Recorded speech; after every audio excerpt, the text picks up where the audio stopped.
So good evening. I see people joining us from the waiting room. We're just going to wait a few moments to let people settle in.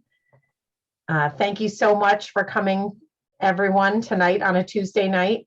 If you're watching it live, to talk about this fabulous resource that we've found, the Special Needs Planning Guide. Before we get started, I just wanted to, as always, start with our disclaimer. Just welcome to this presentation.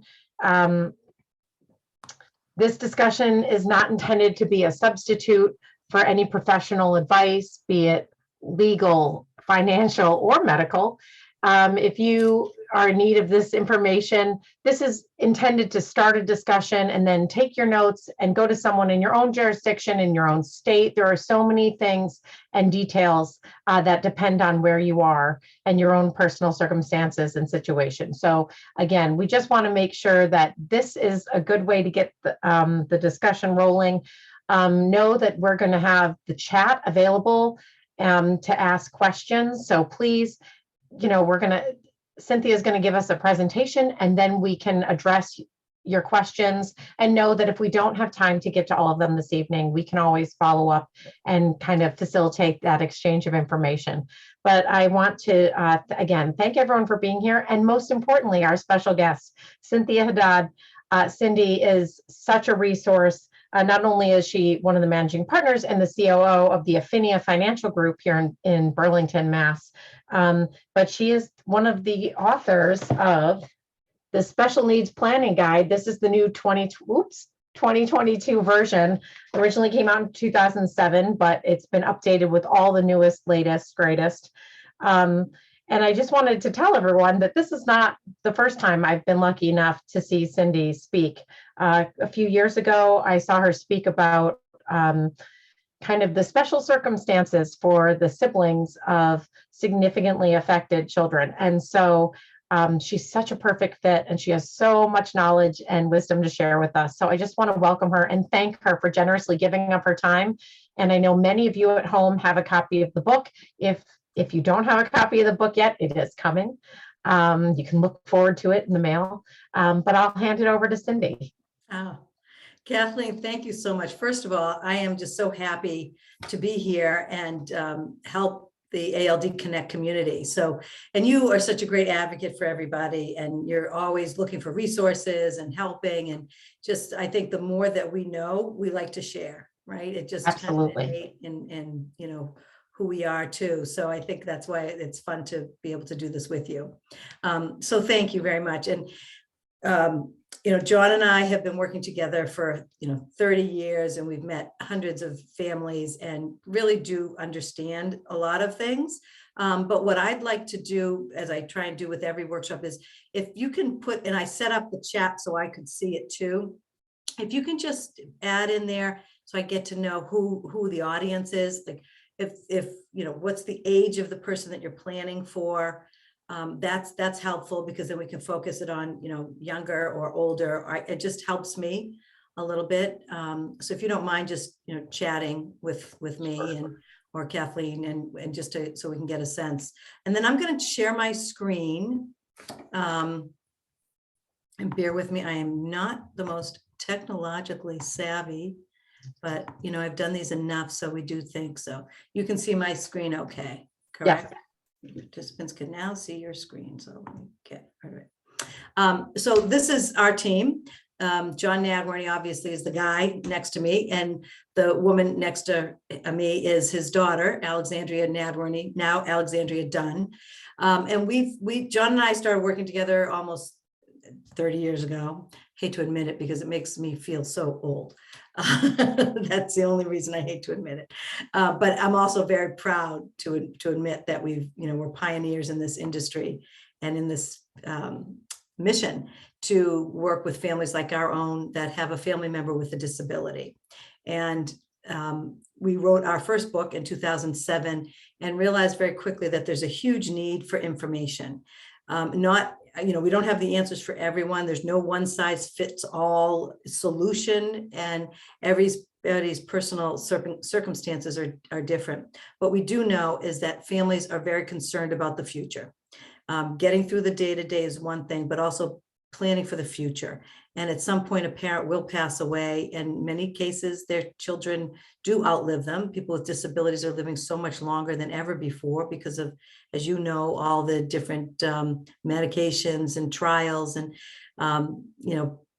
folks that have gone before you. So we've tried to pull together all this information, a culmination in our book. And Kathleen and ALD Connect is so generous to purchase these books and pass them out to all of you. So what I'll try and do is hit the high points that are in the book, and you can take it away however you deem appropriate.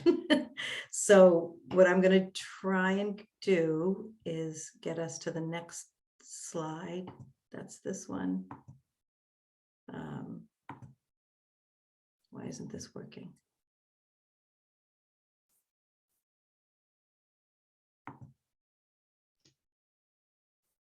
Hold on a second.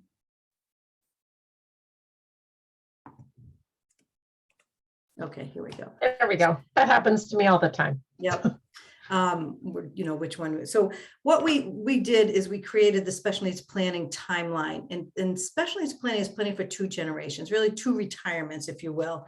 Not just for your own as a parent. If you're driving around with those bumper stickers that say, I'm spending my kid's inheritance when you're driving around in the Porsche, you can't have those bumper stickers because you need to plan for 2 generations. You need to make sure that there will be enough money there for your child, your son or daughter, when they are no longer, or you're no longer able to be there. For some reason, I can't get the chats, but it would be great if I could get a sense as to the age ranges. Sure. So it kind of runs the gamut. Excuse me. We've got parents of kind of toddlers and school age children. And then we have some comments from folks who are adults living with kind of what they foresee as increasing disability. And so that double-edged sword of there are some of their parents are here wondering, how can we help my older child, my adult child? And some people are adults themselves and saying, is there something I can do for myself and my family, to try and protect myself or make things easier going forward? Yes. Okay. So I'll try and switch gears from the younger to all ages. So if you don't mind just bearing with me, we will cover it. I mean, this is the typical, well, not the typical, this is the special needs planning timeline that we created. And you can see that the typical financial planning goals are, planning for when my child turns age 18 and goes off to college. I want to retire. I want to make sure that I distribute my estate equally to all my children. But then you add on the complexities of having a family member or a child with a disability. And hopefully there was some early intervention, and the timeline shows where the changes in supports and services are. And there's a lot of federal and state laws, depending on which state you are, that dictate what your services and entitlements should be. That doesn't mean they're always there, but that they should be. So if you can be just a little bit more aware of what's out there, I think that would be something to take away from tonight's talk. But our book is also written with all of this information in mind. So when a child is first born, from 0 to 3, there's services called early intervention. Then once a child turns age 3, they enter the public school systems. And then they get onto an individualized education plan, the IEP. And in some states, it's called, something, individual education service plan. But it's all dictated by federal laws of entitlements for free and appropriate public education in the least restrictive environment. So that means that your son or daughter is entitled now to all these educational support services until they're either age 22 or 21 in some states. But Massachusetts, we're 22. At Michigan, I believe, is age 26. But a lot of school systems will try and graduate your child, but at age 18. But if there's a small window of opportunity for additional training, and it could be, college placement, it could be job placement, job coaching. So there's different programs from 18 to 22 or to 26 or 21. Again, when those entitlements would end. So around age 14, we start to talk about transitioning into the adult service system. And again, that's part of your individualized education plan, your IEP. I'll try not to use too many acronyms, but it happens. And at age 18, it's really the biggest planning pressure point, because that's when, if an individual has a disability, there's issues of, do they need guardianship, or do they need an alternative to guardianship? What about supplemental security income, SSI, and Medicaid eligibility? So up until age 18, those government benefits are only available based on what the parents are earning and what the parents' assets are. Once the child turns age 18, it's based on their own assets and their own savings and their own ability to earn income, and obviously the definition of a disability. And many times we have folks with disabilities who want to go to college. So there's lots of different, complexities of how to plan. And we try and meet families where they're at, right? That's what it's all about. It's not what the other person's doing. It's what as I tell my kids all the time, I don't care what your friends are doing. I care what you're doing. So let's talk about what you're doing. And then when the individual graduates from school at 22 or whatever age, we need to think about what educational, what residential, where they're going to live, where they're going to work, who's going to support them. So then there's entering into the adult service system. And that could be the State Department of Developmental Services, Department of Mental Health Services, Rehab Commission for job training and coaching. If there's blindness, Massachusetts has the Commission for the Blind. I just don't know where everybody's calling in from, so I don't know which states to focus on. So I'm in Massachusetts, and Kathleen, you are too, so we'll focus on Massachusetts, but there's pretty much, these are federal laws. How you access those adult services is state specific. And I can touch a little bit upon, we have a whole section in the book on how to access government benefits in your state. There's lots of resources out there, state by state. Then once you identify which adult agency, support agency serves your child, oftentimes you move from an IEP to an ISP, which is an individualized support plan. And that might mean a couple of hours a week, maybe job coaching, might be transportation to and from jobs, job centers. And then, of course, there's not a lot of funding for housing out there through these government agencies, but there's some other creative ways that you can afford to live outside the family home in some situations. And then, of course, when a parent retires and collects Social Security, the child often is entitled, if their diagnosis prior to the age of 22, to Social Security disability income benefits as a disabled adult child. So many times a parent will pass away and nobody notifies the Social Security office that they had a child that qualifies for Social Security disability benefits, childhood disability benefit, it used to be called DAC, disabled adult children. Now it's childhood disability benefits. So, and that's something that people just miss. They just miss. Or if you're on SSI, you can switch over to Social Security, which makes it a lot easier, and it's a bigger check. Usually it's $700 maximum for SSI, and Social Security could be $1,200 a month. So that's a big difference, big difference. And sometimes individuals have worked and they may have paid their 40 quarters and then they can't work anymore. So they would collect their own Social Security disability income, regardless of the parents' contributions. Then, of course, upon the death of a parent or the primary caregiver, we need to make sure that there's enough money to keep going until your child's lifetime. So that's why we call it planning for 2 generations, and it's planning for two retirements. Let me see if I can. Oh, I forget what I did before.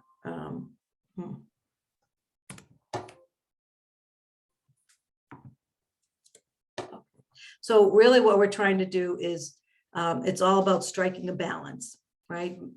Combining personal resources with government benefits. And how do we identify, maximize, and protect some of those government benefits? And then what do we do with our own money, right? And how do you plan for that as well? Let me see if I can get this one.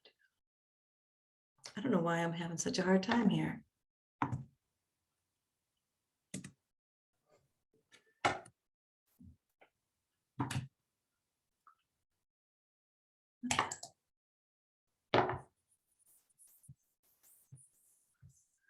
goodness, I don't know what's going on here. Oh, here we go. So sometimes it works. Honestly, It's like magic, you know? I don't know why, but it worked that time. I don't know why it didn't work the last time, but I'm trying, I think I'm getting it. So really it depends, you know, how do you plan? And people want to, you know, always say, well, how do I know how to plan? What do I plan for? So it really depends on where your financial framework is. You know, where do you fit in? And this, again, all much more detail in our book, but this is just in general, how do you plan? You look at what's the family financial position. So when we meet with families, we say, okay, tell us what your assets are. Write down or send statements of everything that you own minus what you owe. And that's your net worth. And, you know, there's worksheets and everything in the book if you want to do that. But we usually send out a statement, you know, here, gather this information. And then we can quickly see if there's a family that's limited means, meaning you're working month to month and trying to make ends meet. You're not able to save a whole lot of money. So therefore, you're going to be dependent on what the government will provide for your child and probably for you as a parent. So that's how we would focus our planning. Medicaid eligibility, government benefits in the sense. If you're a family of modest wealth, meaning you can save some money in your retirement plan, you have a little cash savings, you probably and can meet some of your goals, and you probably will want to make sure you identify, protect, and maximize your government benefits for your child, but then you can supplement. And oftentimes families will supplement what the government will provide using life insurance and special needs trust. If a family of significant wealth, they'll say, well, you know, I have enough money. A lot of business owners, they have enough money. They've contributed the maximum they can all these years for their retirement plan. They have a lot of money left over to do something with. Well, then they might say, you know what, we're going to provide for my child, but we'll let the government supplement. So how do we complement and balance that? And even folks that have very high net worth and significant wealth, more than they know what to do with, and they'll say, okay, we're going to provide for everything. The reality is it's the people. You still need the people. So we might say, let's at least access some government benefits so you can get the benefits and services, and then you can still provide for your son or daughter. So it really is a big differentiator of how you are going to plan, not just the age or diagnosis or abilities or anything like that. So then there's a step-by-step process that we step through with folks.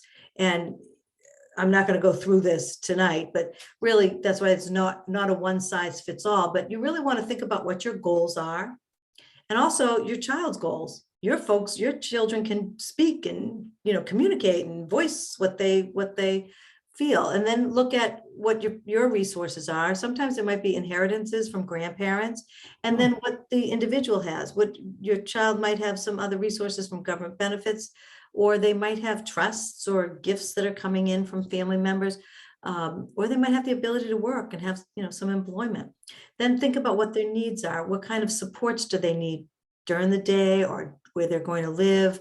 Do they need transportation? What kind of help do they need? And then we look at a budget. And again, in the book, there's lots of worksheets that you can download from the Brooks Hub. And now that you have a copy, there's a code in that book so that you can download some of these worksheets. Then you can see, you know, make adjustments along the way, or sometimes it jumps out at you what you need to do, or sometimes it doesn't. And that's when you contact professionals. Very important to work with the right professionals, and then build a team of people. You can't just leave it all on one brother or sister or one friend or family, but start to think about building a team of who are those people in your child's life throughout their lifetime. And it's in our family situation, just two stories I'll share here. With my brother, Ron, my goal was always for him to live not with me, you know, but of course, when I was dating as a sibling, you always do the test of, you know, Ron used to always say, do you like to go to the Marshfield Fair or the Topsfield Fair? And I'd say, oh my God, it's, you know, that's next year coming up. And I'd hold my breath and they're like, oh yeah, why do you ask? Oh, will you take me? I love going to the fair. So he was always the barometer of who I was going to date. So there's a whole bunch of loaded psychology around that with siblings and what we do and how we, build our lives and our dreams. But one of the things that I always said is Ron's not going to live at home with me. I don't want him living in my home, in my space with my family. And I didn't realize until I was in my late 20s that there are options. And we thought this would be great. There was big Specialized Housing Inc. has a model. It's condominiums. And lots of folks, there's 10 people that will live in a house. They'll buy a big old Victorian house. They'll make it into condos and have community. It's basically like a big fraternity house if you think about it. But they own the condo and you pay a monthly fee. And I thought, oh my gosh, this is the perfect place for Ron to be. And when I had my mom, when I first found out about it, I had my mom, we went and visited one in Cambridge. There were lots of times they're near public transportation. And I thought, this is perfect for Ron. He comes from a big family, and mom thought it was great too. And then I said to Ron, there's this great, you want to move out of the house. There's this great house, not too far, right in Cambridge. You live in Arlington, you get on the bus. He would go to work, and stop on the way. And he said, why do I want to live with 10 other people? And I thought, why wouldn't he? But we forgot to ask Ron what Ron wanted, right? So everybody has their own goals too. And what we always think is best for our children might, not be what they want to. So if your child has the ability to communicate what they want, then, incorporate that in all your planning conversations and all your planning decisions, and bring in other brothers and sisters too in those conversations. Very important. The other piece, just as a side note too, I'm always right because I'm Ron's sister. And I knew what was best for him. And just 2 years ago, we hired a support broker to help us navigate, because I didn't want to get involved with it, his housing options. And they came to one of the Specialized Housing homes, condominiums, and said, oh my goodness, there's an opening in this one in Arlington on Wyman Street. Ron, why don't you take a look at it? And I said to them, don't even waste your time. He's not going to go there. He doesn't want to live with 10 other people. All he wants is his own private bathroom. And they said, really? I said, well, if you want to ask him, go ahead and ask him. Well, sure enough, where do you think he's living now? But it wasn't because of me, because if I had said it again, he'd say no. But you know what? It's a great place. He's in a community, and it's about building a team of people to help and to support. And I think that's probably one of the biggest takeaways here. You can't just leave it all up to one person to fill a parent's shoes. Okay, now why isn't this happening again? And then we have to bring in the 5 factors of special needs financial planning. And I'll go through, I think I'm just going to hit the highlights of each section here. Sure. Just for folks. It's the family and support factors. These are all the people centered around your child. The emotional factors, because there's a lot of emotion. Our job as financial advisors and professionals is to take the emotions out of it and be very, as my mother said, I'm crass, because I talk about when she's going to die, and she's 91 years old. She hasn't died yet. So there's no need for me to talk about that. I have to. That's my job, is to be realistic, right? We talk about the money, we talk about government benefits, and we talk about the legal factors. And all of these elements together pull in special needs financial planning. So one of the big takeaways are on legal factors, and I will touch briefly on when a child turns age 18, because there's different options of, what do you do when your child turns age 18? There's guardianship and alternatives to guardianship. One of the things, my daughter turned 18, and when my son turned 18, I contacted our attorney and I said, Neil, you need to draft a healthcare proxy, a power of attorney, and a HIPAA release form. Because if my son is going off to New York for college during a pandemic, I want to be able to speak to the health department or the infirmary or whatever, even though colleges have their own places. So that is what everybody should have, right? If we don't need guardianship, we should at least have these legal documents that will allow somebody to speak up for us when we can't, to make health decisions or to make financial decisions. And that's the power of attorney. Cynthia, can I just inject here? Yep. What if we're talking about, because I know from talking to some of the folks that are in our audience, Oh, good. what if you're talking about, it's a child who's above the age of majority, they're over 18. It's one thing to set these things up, as your children age into this, but for people who are coming at this after the fact and Oh, never finding too late. It's never too never late. too late. No, And no, is never there- too late. is Age there- 18, it's either the legal guardianship that you have to go, and you have to go to the court to get legal guardianship. We Yep. say if your child's capable of speaking on their own behalf, don't go to the courts yet. Try these other alternatives. And I can't tell you, Kathleen, how many people come into my office, and I have friends that don't even have their own healthcare proxy or power of attorney. So it's never too late to get that. The guardianship is the key. If your child will need guardianship, you need to petition the court before they're age 18 so that you can get an appointment to be their legal guardian. Does that help? It does, but I'm curious, there must be a means or a mechanism legally to do that at a later point, because I know some adult children don't become really symptomatic or Until later. And then with ALDs, certainly there's a kind of an ongoing threat that it will become a cerebral involvement. Yes. And so there are many situations where people are lucky enough to have their parents still alive, but that's what we're wondering is it's for a what if scenario. Correct. But you still want to avoid guardianship if you can. Okay. And the way to avoid guardianship, which means bringing the courts into your life at any age, the power of attorney and the healthcare proxy, as long in a HIPAA release, as long as it's updated and current, a child might name, like my daughter, she just did hers. And of course she said, what kind of mother thinks of that? But it's just a practical thing. People, if you don't have a power of attorney or a healthcare proxy and you can't make decisions, you do have to go to the court to get somebody legally appointed as your guardian. If you don't have somebody, the court may appoint a guardian, a temporary guardian, or a legal guardian for you. So having those documents while you are capable of signing those documents, and you can list backups. You can say mom and dad first. We had Ron do this. Mom and dad first, and then when mom can't or dad can't, it goes to this person or this person or this person. So those are your backups, and they can step in without having to go to the court to get your legal guardian. There's lots of stories about somebody who's in a coma. I forget the name of she was in the coma, and the boyfriend was fighting to have this happen, but the father and mother wanted this to happen. And so or the fiance, there were no instructions. So they had to get the court involved. If she had just written a healthcare proxy and assigned mom or dad, they would have easily been able to, and it couldn't have been contested.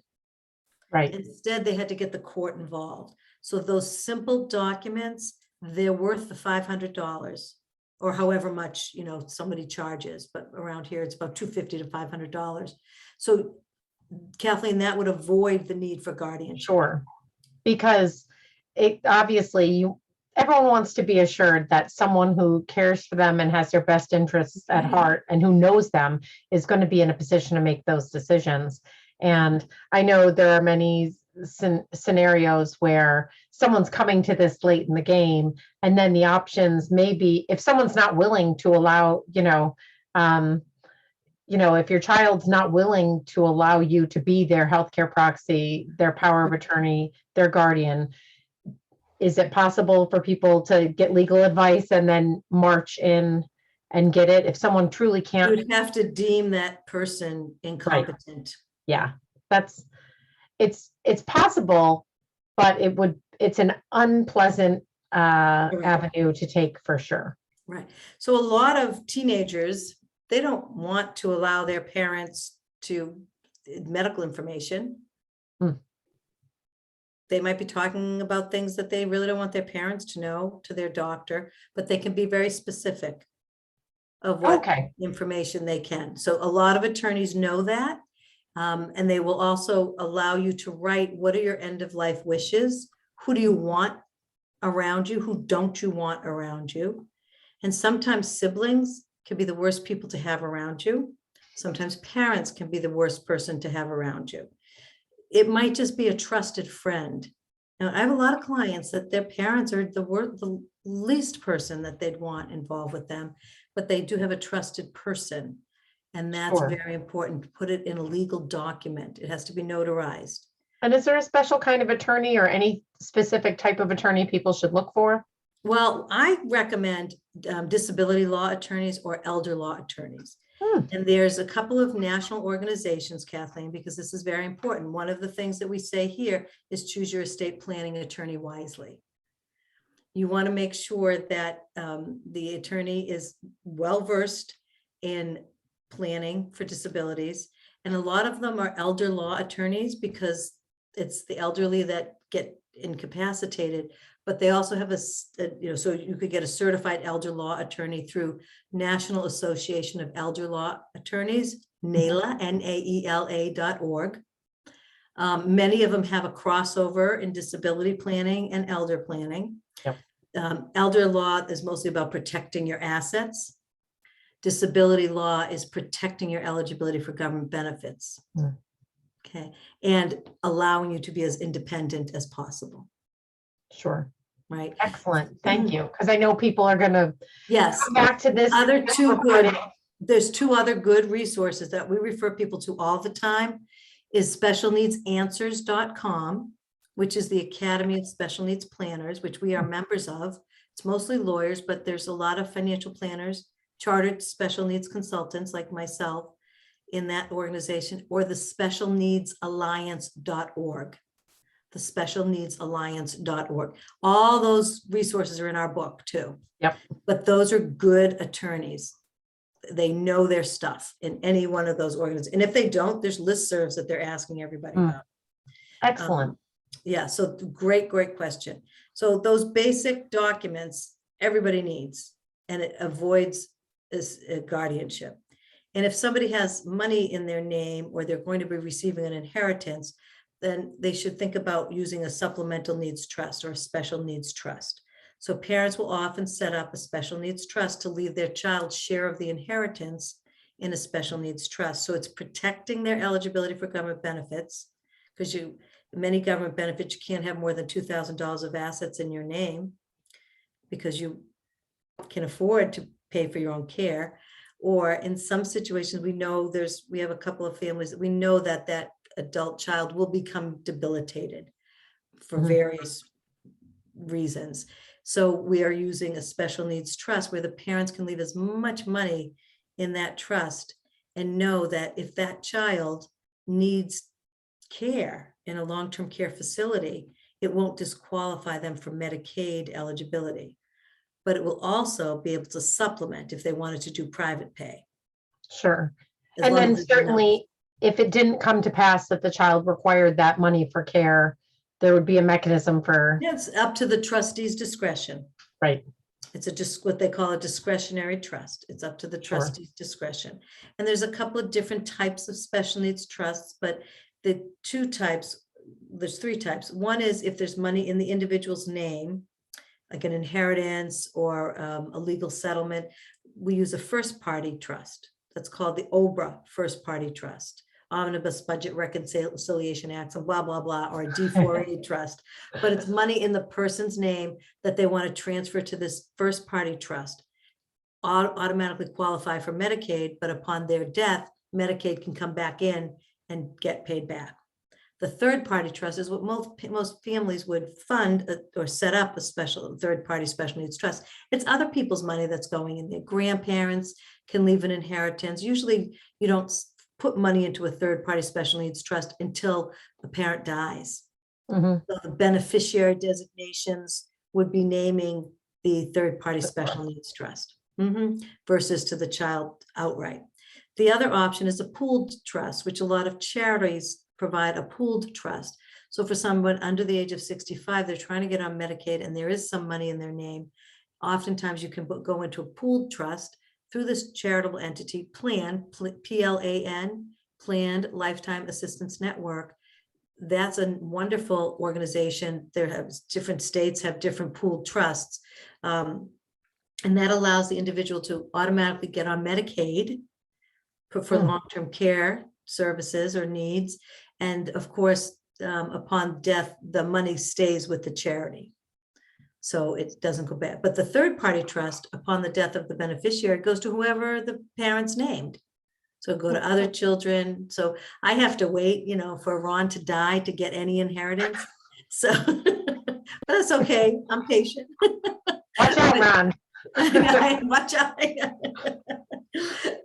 But so there's lots of tools, but you want to make sure you're working collectively, work with a very knowledgeable estate planning attorney, and that whole guardianship is a big to-do. Right. But, yeah. At age 18, you said there's some younger families. At age 18, they might need guardianship, but they might not. So just getting those typical healthcare proxy, power of attorney, and throw in a HIPAA release, so that you can talk to the doctors. So the other piece of the 5 factors are government benefits. And I'm just going to go through this really, quickly. There's certain entitlement programs that are funded by the federal government. And there are certain non-entitlement programs that are funded by each state, the government of each state. So your state tax, our state tax in Massachusetts are funding the state programs, right? For transportation, for housing, for all of that stuff. Federally funded programs.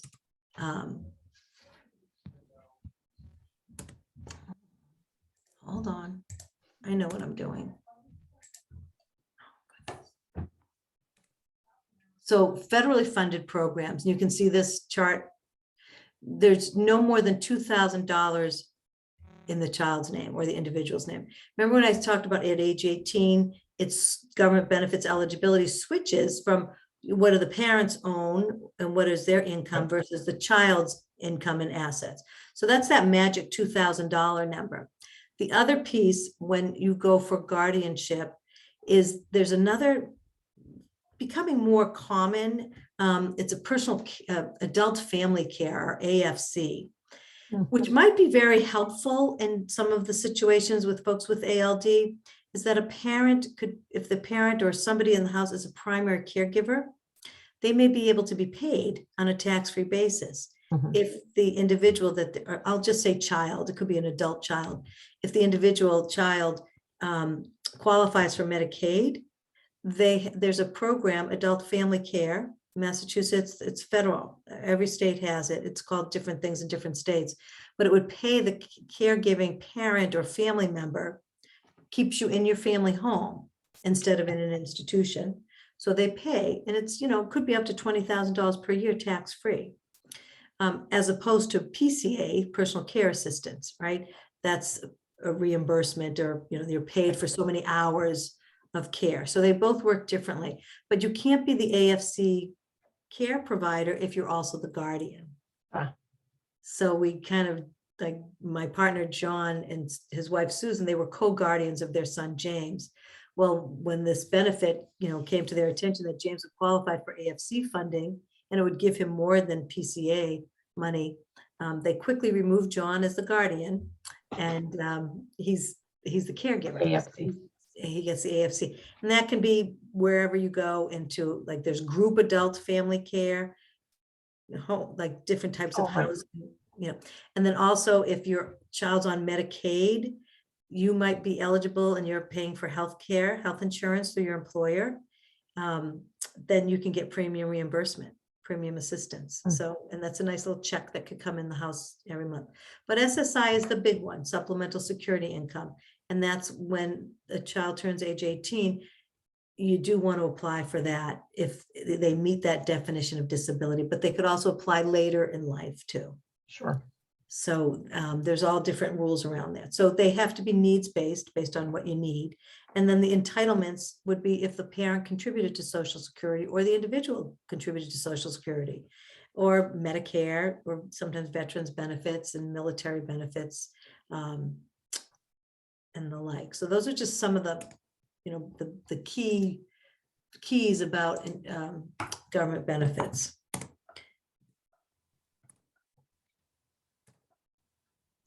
Here we go. There's also some non-entitlement. You had a question? I was going to wait till after you go through state benefits. I'll just tell you now. What if you move? What if you change states? What if I live in Massachusetts and I move to Texas or to New York? Does it have to all be done over, or? Let me go back. No. So these are federal government benefits that I have up here. Those go with you.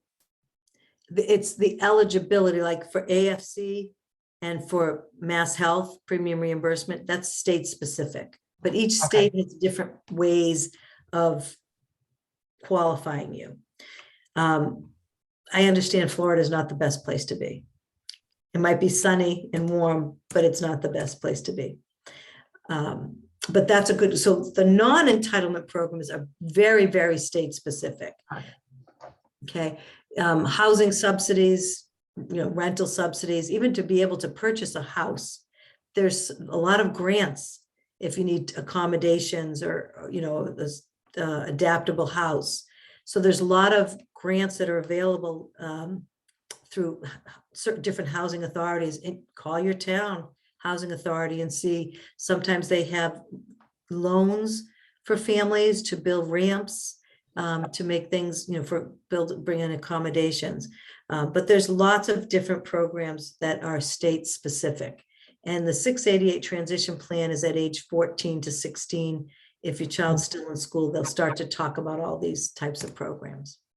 But let me talk about some of the financial tools and the biggie things that everybody wants to know. Because I'm looking at the time and it's going by fast. There's so much to cover. I'm so grateful. It's all in our book. It's all in our book. I'm so glad that they have the book, that we all have this book as a resource, because it is. And these we pulled right out of the book. The book is organized with all these different types of accounts. The big thing here is ABLE accounts. And I think that's the Achieving a Better Life Experience. It's a 529A, whereas the college savings accounts are 529 college savings plans. They grow tax deferred. If you use it for higher education or for education, it's tax free. It's a great tool. But if your child's not going on to college, you might be able to transfer some of the money into an ABLE account. But an ABLE accounts they're new, relatively new, and they are achieving a better life experience. So even an individual, as long as they qualify prior to the age of 20, the disability is known disability prior to the age of 26. With a lot of folks with ALD, it's prior to age 26. You can set up a savings account. A lot of the, different state specific ones, but we've got a bunch of references of how to. Massachusetts has Fidelity, attainable account. And you can open up that and you can put up to $16,000 a year. And if you're working and you're the individual with a disability, you can save money in there too. And you might still be able to get some of those benefits that you couldn't have more than $2,000 of assets in your name. So it's a very empowering tool too, where the individual can spend, they can, it doesn't disqualify you for government benefits. The downside is upon death, Medicaid gets paid back if they paid anything on your behalf. But so those are the other, people always say, should I save everything in an ABLE account? You can't. You don't want to use just an ABLE account. You need to have savings in your own name. These are just some tips on ABLE. If you have a 529, you can transfer to an ABLE. If you have an overfunded 529 and your child's not going to go to college, you can move it to another beneficiary. Or in some cases, we've calculated the tax with the accountant. It's worth it to take it out and just use it for whatever that person needs. Grandparents are always giving money. Not all grandparents, but grandparents tend to like to give money, and if they're going to give a college savings account for one, they want to give them to all the grandkids. So use the ABLE account for that. So, or use the gifts from grandparents to buy life insurance on their life if they're healthy enough, or on your own life, and you get a larger gift upon death. The other big thing is flexible spending accounts. A lot of people overlook these employee benefits or a health savings account. Through your employer. And the thing to note is a flexible spending account, you need to use it or you lose it at the end of the year. But with a health savings account, it's a great tax deferred medical savings account. Mm. So you use it in your old age. But if your employer has a health savings account and you have extra money that you can put up to $6,000 a year into it, it's tax deferred. And then when you need it later in life, you can pull it out tax-free for health. And Cindy, can I ask, is there a specific definition per plan of what you're allowed to use it for? Could you use it for travel for healthcare? Like many of us in ALD. Well, that's a tough question. Many of I us, don't know the answer to that one, Kathleen, but that would be, like I there don't are think a that's plan handful of specific. ALD specialists, say, in the United States, and some of us, like me, you live relatively Right. close to a tremendous physician, but for I'll find out. Let me find out that answer for you. just a question, because I know ALD Connect has the ability through some generous sponsors to offer travel scholarships to ALD patients. So I say this to anyone watching. Oh, You can go to our website and apply, and we're happy to send people to get a second opinion or to see a specialist. But it is something that we wonder about, especially considering, if you have a toddler and you know that they're going to need to travel to this specialist, maybe across the country every 6 months until their doctor switches them to the adult monitoring phase and they go every year. mhm. It's one of those kind of expenses that I'm always curious if the I'll FF. find out. I'll find out. Sure. Oh, I appreciate it. Thank you. Yeah, and I'll send you an email back, but I'll share I it. don't think it's, yes, please share it, but I don't think it's plan specific. Hmm. So I think it's okay if it's for medical related, but I don't quote me on that one. Yeah. Okay. So with our time coming, right, this was 17. One of the tips on retirement plans is look at the beneficiary designations. If you think your child's going to need government benefits, don't name your children equally. Name their special needs trust as the contingent beneficiary, and the other kids, if you have them, but name them their trust. Don't forget, the use of life insurance is a big tool for parents to leave an inheritance to their son or daughter and to fund the special needs trust. So life insurance is a big tool. Again, it depends on your own health. So the younger a parent is, the less expensive it is. But we also like to encourage, a combination of term insurance and or permanent whole life, universal life. Or now they have life insurance policies. They're called the hybrid policies. It's a life insurance policy that you can access for long-term care if you need it. So it's an insurability status. If you have ALD, you probably won't qualify for that. Right. But a parent might be able to, access that for their own long-term care needs if they Right. have that type of a policy. Or there may be, look at your life insurance policies. If you did have them, they may have an accelerated benefit rider, where if you needed the money for a terminal illness, you could take it out of the death benefit before you die. So really kind of cool things to do. This is Alex, my John's daughter, and her brother James, and at her wedding. A big deal is communicating. If you're the person with ALD, communicate what your wishes are, even for end of life care, and where and how do you want to be. And I know that's my job, is to take the emotions out of it.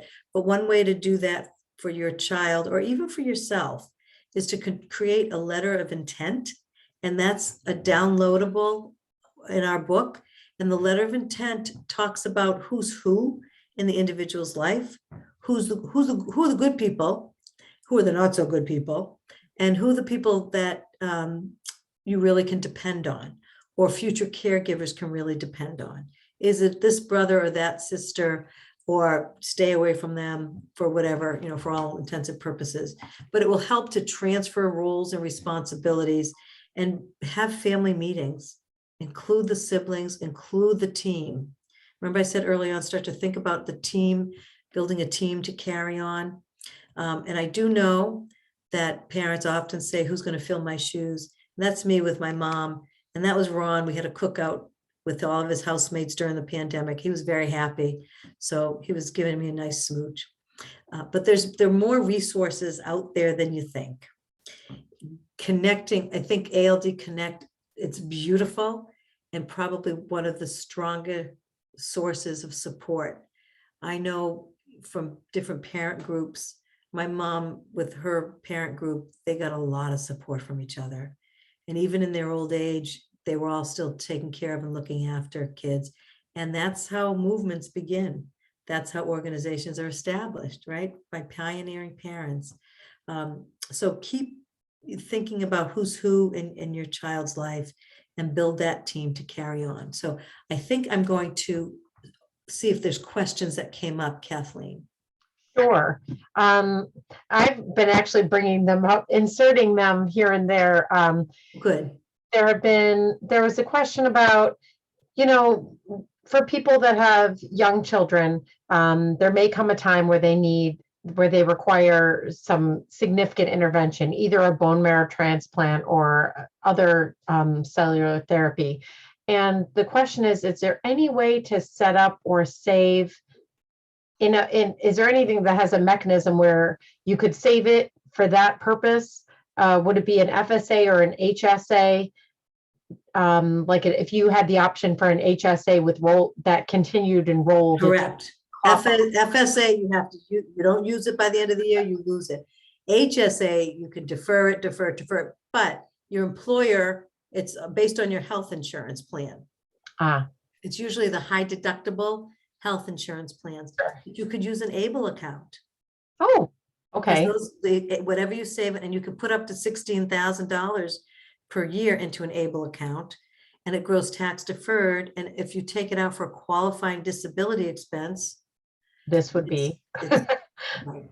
It's tax life-saving intervention would qualify. Yeah. Another question is in terms of supplementing family income if someone has to take time off to care for a child. Yes.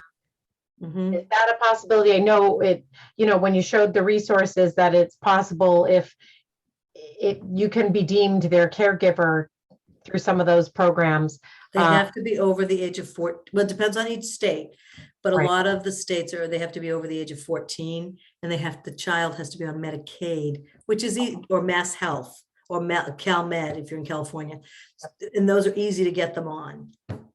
Easy Are there enough. any other mechanisms that would be a qualified expense, or is it just try and get, use the HSA or an ABLE account to try and pay for? Yeah. So there's the Katie Beckett or the Kaylee Mulligan Act, which may apply. I don't know if it would apply to someone with ALD, but it was designed to put a child on Medicaid and stay at home. Mm-hmm.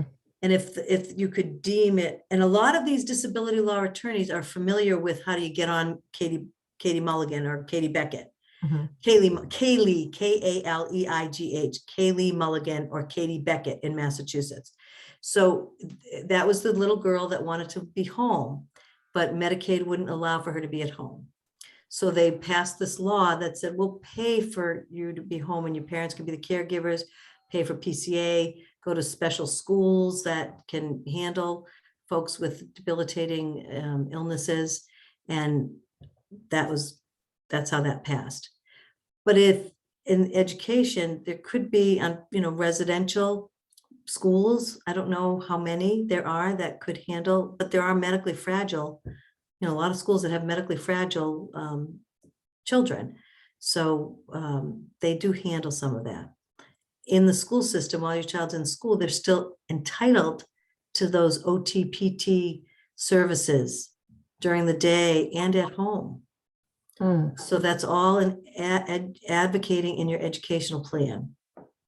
And there are, parent advocates, and you hire advocates that can come to bat for you, for your child, while they're in the school system. That's great. Well, I know that we're at time, but I have to say, I'm so grateful, not only for you taking time tonight, but for this book that you guys put out. It is so easy. I feel like it's so accessible. It is broken down in such accessible chunks, and it's by age. It's not every, because all the rules don't apply to every age and every scenario. So, and I think it's so wonderful that you guys really understand that it's not, that it is a team sport. Like parenting is always a team sport, but with a potential for a special needs or affected child, or as an affected adult, knowing that it doesn't just fall on the family, but that you can build this team, and and acknowledging that there's an emotional aspect to this, because I know sometimes it's hard for us to get out of the emotional aspect, so I'm so grateful for these hints. Right. And if you can find a good financial planner and a good attorney, we always have tissue boxes. And we do, it's very emotional. But it's emotional, for lots of things are emotional, but working with the right professionals, it's our job to take the emotions out of it so you can get clarity to plan and make good decisions before it's a crisis. And I like that there are options to start the planning. And even if you don't end up in worst case scenario or the hardest possible path, that it gives us the sense at least that you can try to smooth out that path if that's the one you end up on, but that it's not just lost if you end up in. No. Planning gives you a safety net, right? You plan for the worst and you hope for the best. And that makes people sleep at night. And that's important. So Kathleen, thank you. And ALD Connect, thank you so much for having us. And if anybody has questions that I didn't answer, please just or reach out to me. Go to our, specialneedsplanning.com or our Affinia financial group, affiniafg.com. But just reach out. We're happy. We will do a complimentary consultation and we can't work with everybody, but we know that people just need good advice. And sometimes you want to think about what's right for your situation. But don't hesitate to call. Well, thank you so much. Thank you so much for the book. Thank you so much for your time. And I wanted to say that in the chat, it is just full of thank yous, and people from all over the country grateful for this great advice. So thank you so much for being here this evening. It's been really special. And then for the rest of the crew out there, thank you so much, ALD community, for joining us. Know that this is going to live connected on our website and our YouTube channel, so you can come back to this. I know it's a lot of information, but you can share this with family members. You can share this with friends, whether they're ALD community or not. This is so expansive. This knowledge is so applicable to so many folks we know, both in the rare disease space and beyond. So thank you so much. You're welcome. Good luck to everyone. Thanks for being with us. All right. Bye, guys.